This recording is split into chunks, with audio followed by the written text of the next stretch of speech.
பழனியிலே இருக்கும் கந்த பழம், நீ பார்வையிலே கொடுக்கும் அன்பு பழம். பழனியிலே இருக்கும் கந்த பழம், நீ பார்வையிலே கொடுக்கும் அன்பு பழம்.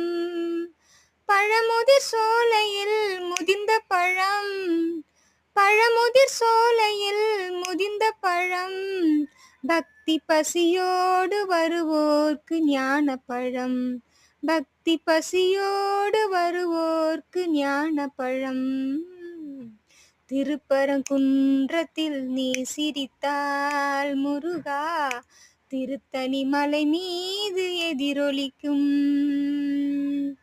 சிறப்புடனே கந்த கோட்டமுண்டு, உன் சிங்கார மயிலாட தோட்டமுண்டு.